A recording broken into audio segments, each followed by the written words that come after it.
Be you. Celebrate who you are. Don't mind if people look at you as weird for being who you are. It's the most beautiful thing you can be, yourself.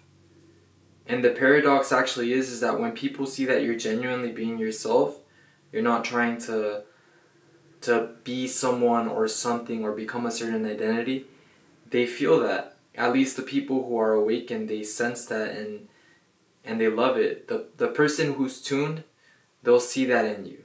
And it's really attractive. Don't be what society makes you believe you have to be. You don't have to be a scholar, you don't have to be an athlete. All of those things are identities. When you put an identity in you, or when you accept an identity that society puts in you, you automatically put yourself in a cage. The identity is a cage. You're less free.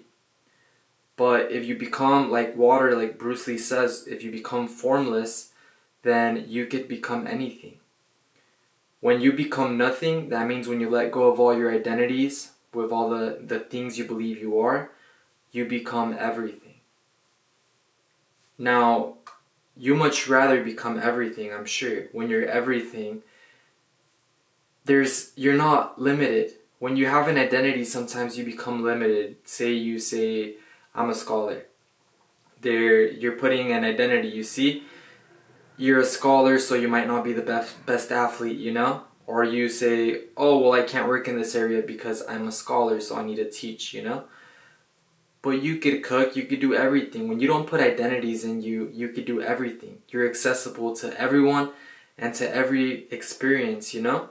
The more identities, the more things you try to tell yourself that you are, or that you accept that society tells you are, the more imprisoned you're going to become, the less freedom you're going to feel in life, and you're going to become depressed. You're not going to feel good.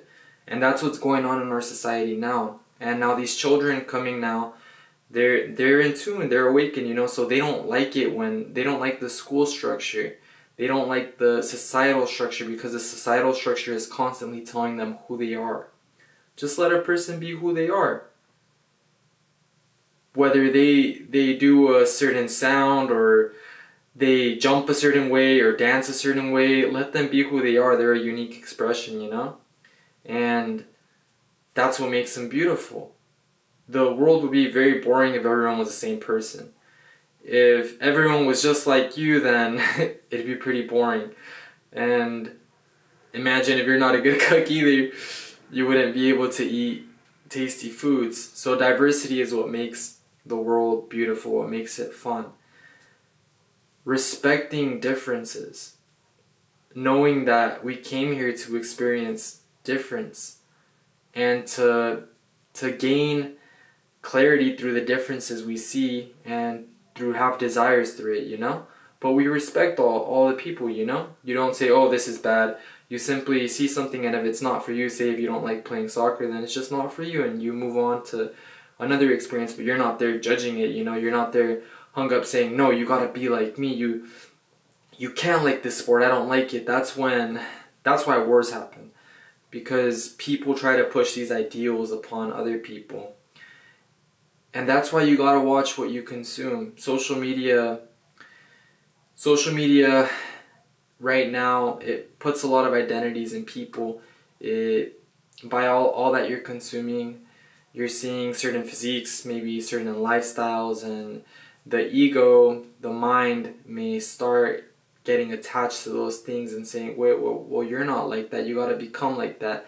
And then you start living your life in a way to make this money, or to gain this body, not out of your own genuine love, out of your own passion, but out of, you could say, fear of fitting in. Don't be afraid not to fit in. If you're the black sheep in the crowd, that's good. That's good, you know? Celebrate that. Because you're actually thinking for yourself. You're doing something different, you know?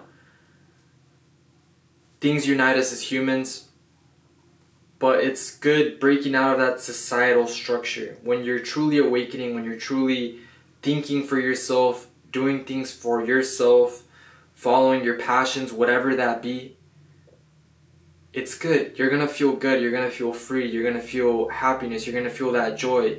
Even if you might not get the things, which usually they do come, because when you're connected and when you're following your path, all those things come. It's like icing on the cake.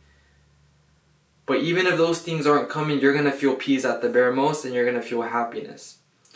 It reminds me of what Frank Sinatra, I believe, said. He said, "I'd rather be hated than for who I am, than loved for who I'm not."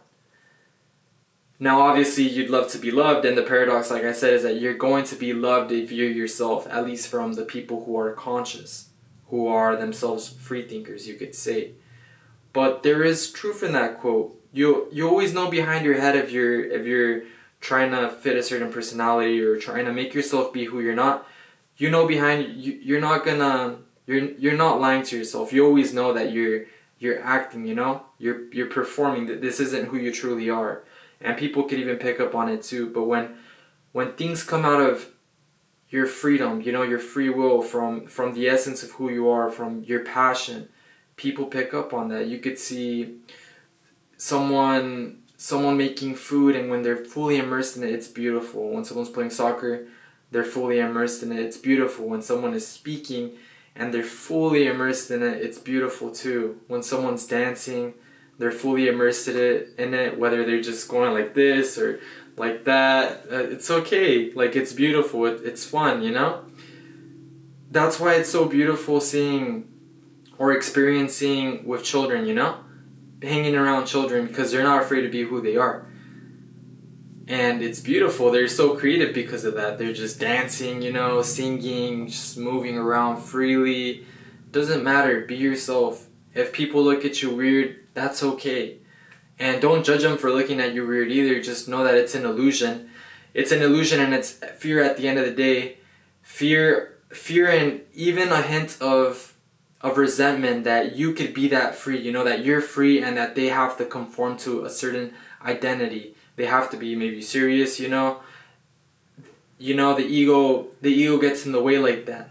So don't be afraid. Like I said, if someone's looking at you a certain way or telling you certain things for being genuinely who you are, it's an illusion. It's not even them. It's the unconsciousness, Be who you are. Life is too short to not be who you are. If you live your whole life trying to fit in or be something that your parents want you to be, society wants you to be, a certain partner wants you to be, your life is not becoming, it's not getting as fruitful as it could be. Take advantage of this life, It's beautiful. Be who you are. Just like the flowers, they just are, They're not there worrying if they have a leaf cut off, or if they might not be the prettiest, the most perfect one, or if they're surrounded by a beautiful river. They just are wherever they are, and they're owning up to who they are. They love who they are. Now you sense this. You see this in people. Don't be afraid to be who you are. Like I said, who you are is beautiful. Become still. Like I said, when you become formless, you become everything. When you become still, the true you comes out. Remember your childhood. What were the things you liked to do in your childhood? Because when you were a child, you were still more connected to that source. You had just come out of that source, of the non-physical, you could say, of everything. So the passions you remember from your childhood, those are things that are deeply connected to you. Those are things that you love to do, So remember that. That'll give you a hint of who you really are, Of the true you, not the you that society has tried to cultivate, the you that might have to work a certain job or have a certain body. No, don't. Just, all the guidance is in you. You know exactly who you are. If you have forgotten who you are or you are confused, meditate, find stillness, spend time in nature, and you're going to get the answers. I assure you that you're going to get the answers. Remember your passions, like I said. You'll have a nostalgia of what you like to do, and then that'll spark another thought, and then you'll start coming closer and remembering who you are. Also experience things. Don't be afraid to explore new things. Don't be afraid to cook if you're an architect. Don't be afraid to make art if you're really good at math. No, you're everything, like I said. You're not just certain qualities. Yes, you may be better at certain things right now, but that doesn't mean you can't explore other things. You learn so much from everything, you know? The beauty of an empowered school structure is that there's people of all levels, you know?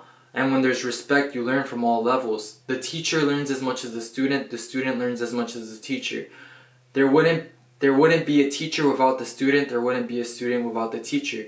They are one. The world is one. Without everyone, there wouldn't be a collective. And we are a collective. And that's what we're going towards. So with this new energy, with the Great Awakening going on, start embodying who you are. Don't be afraid to be who you are. If people look at you weird because you meditate or you like crystals and all those things, or if you dance a certain way, don't even bother with it, you know? Recognize that maybe it's your ego that might be feeling insecure about it, but when you truly become liberated, you don't care what anyone thinks. You're just happy. It just reminded me of Sadhguru. They say he looks stoned, you know? He's in exuberance. He doesn't mind what people think of him. He doesn't give people the privilege to affect how he feels, because he knows at his essence, he is in control of how he feels. People could be telling you negative things, they could send out curses, but that curse is not going to reach you if you don't accept it. In you could have a barrier, you know, a protective, a protection of energy, you could say. If you meditate, it's stronger, you know? You're aware, so this shield of energy is stronger. Whenever someone attacks with a certain curse, boom, it gets deflected with your awareness.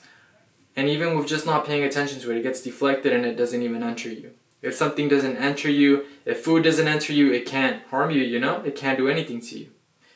It's only if you accept the identity they give you that you're going to feel the pain. So be present and understand where those things are coming from. But be so still that you remember the beauty of who you are, the beauty of you being you, the naturalness of you being you. Like I said, if people find you weird and stuff, it's because the fear, the unconsciousness, and also the hidden resentment that they see you free and they want that. They do want that. Everyone wants freedom. You are beautiful, you are amazing, you are strong, you are full of creativity. My friends, have a beautiful day. Thank you so much for watching. I appreciate each and every one of you.